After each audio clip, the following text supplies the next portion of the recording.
নমস্কার। মানুষের ভাষায় আপনাদের সকলকে স্বাগত। আমি প্রবীর রায়চৌধুরী আপনাদের সাথে। গত বেশ কয়েকদিন যাবৎ আপনাদের বিভিন্ন এপিসোডে বারবার করে আমি এই ইঙ্গিত দিচ্ছিলাম, হাত গুটিয়ে বসে থাকার পাত্র কিন্তু অমিত শাহ নন, এবং তিনি যে এবার ফ্রন্ট ফুটে আসছেন এবং সেই ফ্রন্ট ফুটে আসার ফলাফল যে বহু দুষ্কৃতি থেকে শুরু করে দেশ বিরোধী শক্তিকে ভুগতে হবে, তার ইঙ্গিত অল্প স্বল্প করে পাওয়া যাচ্ছিল, এবং সেটা শুধুমাত্র পশ্চিমবঙ্গে নয়, সারা দেশব্যাপী। ওই সেই জুলাই মাস থেকে যে অরাজকতা দিল্লির যন্তর মন্তরে শুরু হয়েছিল, আপনাদের সামনে একের পর এক তুলে ধরেছি, এবং যে সমস্ত উল্টো ন্যারেটিভ, দেশ বিরোধী ন্যারেটিভ এবং সরকার বিরোধী ন্যারেটিভগুলো তৈরি করবার চেষ্টা করেছিল টুকরে টুকরে গ্যাং, সেগুলো আপনাদের সামনে তুলে ধরেছি। বিস্তারিত এপিসোড আমরা বানাচ্ছি, এরপরের এপিসোডগুলোতে সেগুলো আরো দেখাবো, এক্সপোজ করব, কথা দিচ্ছি। কিন্তু এর মাঝখানে দেশের মানুষের মধ্যে এ প্রশ্নটাও হচ্ছিল যে আচ্ছা, মোদি অমিত শাহ এইভাবে গুটিয়ে আছে, পিছিয়ে আছে কেন? সেটার একটা ইঙ্গিত আপনাদেরকে দিয়েছিলাম। অমিত শাহ পার্লামেন্টে এত কম দেখা গেল কেন, তিনি তাহলে কোথায় ছিলেন, এবং তার ইঙ্গিতের সাথে এই খবরও দিয়েছিলাম আপনাদের সামনে তুলে ধরে যে এই সময়কালের মধ্যে কিন্তু 250 জনের বেশি দেশ বিরোধী এজেন্ট, পাকিস্তানি বিভিন্ন চর, বিভিন্ন জঙ্গি সংগঠনের সঙ্গে যুক্ত থাকা ব্যক্তি, তারা দেশের বিভিন্ন প্রান্তে অ্যারেস্ট হয়েছে। তার অনেকটা বেশিরভাগ অংশ সেটা অ্যারেস্ট হয়েছে কোথা থেকে? উত্তরপ্রদেশ, হরিয়ানা, উত্তরাখণ্ড, পাঞ্জাব এবং দিল্লি। এবং এ বাদেও একদম দক্ষিণ ভারত থেকে শুরু করে, মানে কাশ্মীর থেকে কন্যাকুমারিকা পর্যন্ত এই অভিযান চলেছে, এবং তার মধ্যে থেকে পশ্চিমবঙ্গ তো অবশ্যই বাদ যেতে পারে না। সেখানেও আপনারা ওই হামিম মণ্ডল, তার অর্পিতা, তার সহযোগী অর্পিতা সরকার, পরবর্তীকালে আরো 4-5 জন ধরা পড়লো। সে কাহিনীগুলো বা সেই এপিসোডগুলো আপনারা আগের এপিসোডগুলো একটু দেখে নেবেন। কিন্তু এই কর্মকাণ্ডটা চলা থেমে যায়নি, আর দেশের মধ্যে সব থেকে বড় ছিদ্রপথ, এই জঙ্গি অনুপ্রবেশ, দেশকে বিপত্তিতে ফেলা, লঞ্চিং প্যাড, সেটা কোথায় ছিল? সেটা হচ্ছে পশ্চিমবঙ্গ ছিল, এবং সেটা অলমোস্ট একটা পাকিস্তানি সরকার বা বাংলাদেশি সরকার বা বিদেশি সরকার এখান থেকে চলছিল। এ ব্যাখ্যা অনেকবার বলেছি, এখানে ওইটা বললে এপিসোডটা দীর্ঘায়িত হবে। এখানে এটা বলবার যে অমিত শাহের গতকাল রাত্রিরে পশ্চিমবঙ্গে আগমন এবং শিলিগুড়ি বা উত্তরবঙ্গের সেই যে জায়গাটা, চিকেন নেক, এই সংলগ্ন যে সমস্ত এরিয়াগুলো, সেখানকার বর্ডার পরিদর্শন করা এবং সেখানকার যে আমাদের যে দেশের সুরক্ষা বল, তাদের সাথে বৈঠক করা, সেখানে মুখ্যমন্ত্রী শুভেন্দু অধিকারীর উপস্থিতি অনেক কিছু ইঙ্গিত দেয়। কিন্তু সেই বক্তৃতাতে, মানে বেশ কয়েকটা প্রোগ্রাম অমিত শাহ স্বরাষ্ট্রমন্ত্রী তিনি করলেন, আগামীতেও করবেন, আগামীকালও করবেন, কিন্তু সেই বক্তৃতাতে খুব ইম্পর্টেন্ট কিছু বার্তা থাকলো। সেই বার্তাটার বিশেষ অংশ যেটা স্বরাষ্ট্রমন্ত্রী অমিত শাহ তিনি নিজে মুখ দিয়ে উল্লেখ করলেন, কিন্তু তারিখ পে তারিখ, তারিখ পে তারিখ, তারিখ পে তারিখ, সেই হিন্দি সিনেমার ডায়লগ তিনি এবার নিজেই বললেন। কারণ তিনি সবচেয়ে ভালো জানেন, আর মুখ্যমন্ত্রী শুভেন্দু অধিকারীও জানেন, যে এই রাজ্যের মানুষ ওই তৃণমূল কংগ্রেস সরকারের বিরুদ্ধে যে ভোটটা দিয়েছে সেই ভোটটা অন্যায়ের বিরুদ্ধে দেওয়া ভোট। তাই অত্যন্ত সুদক্ষভাবে মাননীয় স্বরাষ্ট্রমন্ত্রী, যাকে বলা হচ্ছে দেশের অন্যতম সেরা ভোট কুশলী এবং রাজনীতিতে কুশলী ব্যক্তি, সর্বকালের অন্যতম সেরা, তিনি যখন ন্যায় সংহিতার কথা উচ্চারণ করলেন, ন্যায় সংহিতা, এই দ্রুততা, বিচারের দ্রুততার জায়গাটা তিনি মেনশন করলেন, তখন এটা বলতেই হয় যে পশ্চিমবঙ্গের মানুষের মনোভাবের জায়গাটা, পালস যাকে বলে, সেটা তিনি বিলক্ষণ জানেন না এমনটা নয়। ঠিক একই কথা উল্লেখ করলেন কিন্তু মাননীয় মুখ্যমন্ত্রী শুভেন্দু অধিকারী। তিনি এটাও উল্লেখ করলেন যে প্রথম ক্যাবিনেটে আসার পরে তিনি যে সদর্থক স্টেপগুলো নিয়েছেন, কিন্তু এরপরে একটা বিশেষ অংশ, সেটা কি, সবাই ওই যে এপিসোডটা শুরুই করলাম এটা দিয়ে, যে অনেক জায়গাতেই অনেকেই বলে ফেলছেন এই যে আর দাদা বিজেপি যা করছে, ট্রেনে বসে, বাসে বসে, রাস্তায় ঘাটে, এই একটা কথা, ভালোবাসার একটা গুণ কিন্তু বা ধর্ম, সেটা হচ্ছে আশঙ্কা।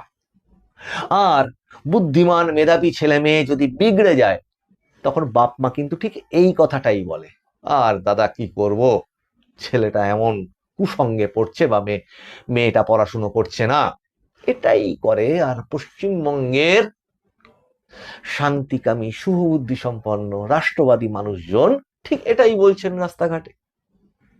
সেই পালসটা আমার মনে হলো আপনাদের সামনে তুলে ধরি, যে স্বরাষ্ট্রমন্ত্রী অমিত শাহ সেটা যথেষ্টই বুঝেছেন যে অন্যায়ের বিরুদ্ধে ভোট এবং সেখানে ভারতীয় ন্যায় সংহিতার ভূমিকাটা ঠিক কি হতে চলেছে আগামী দিনে বার্তা। দেখুন, মুখ্যমন্ত্রী, স্বরাষ্ট্রমন্ত্রী, প্রধানমন্ত্রী, এরা কিছু বার্তা দিতে পারেন, এরা কিছু কাজের মাধ্যমে কিছু দৃষ্টান্ত তৈরি করতে পারেন। যেমন মুখ্যমন্ত্রী শুভেন্দু অধিকারী দৃষ্টান্ত তৈরি করা, সেটা কি, সেটা তামান্নার মায়ের যে বিচার চাওয়া সেটাকে এনশিওর করা।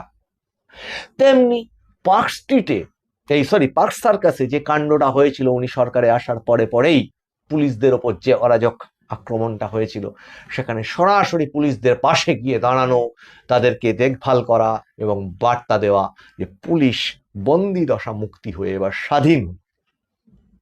এটা একটা বড় বার্তা, দৃষ্টান্ত তৈরি করতে পারেন এনারা। তেমনি রাজধর্ম পালন করা, বারুইপুর কাণ্ডে ছুটে যাওয়া, তেমনি আজকের এই যে অনুষ্ঠান, এই যে সীমা সুরক্ষা যারা করেন রাষ্ট্রের, সেই সমস্ত ব্যক্তি, সেই সমস্ত জওয়ানদের সাথে আধিকারিকদের যে আজকে মিটিং, সেখানে মুখ্যমন্ত্রীর উপস্থিতি, যেটা বিরল। কেন? মাননীয় স্বরাষ্ট্রমন্ত্রী বললেন এর আগেও মাননীয়াকে তারা ডাকতেন, তিনি আসতেন না, তার কারণ সেটা তো দেশের সুরক্ষার প্রশ্ন, সেখানে তো তিনি যাবেন না। দেশের বর্ডার যত উন্মুক্ত থাকবে তত ওনার সুবিধা, তত ওনার অরাজক ভাবে লুটপাট যা যা কিছু চতুর্দিকে ছড়িয়ে পড়ছে, পৃথিবীর ইতিহাসে বিরল, যা সেটা ইতিহাসেও কিন্তু থাকছে তোলা ডকুমেন্ট হিসেবে।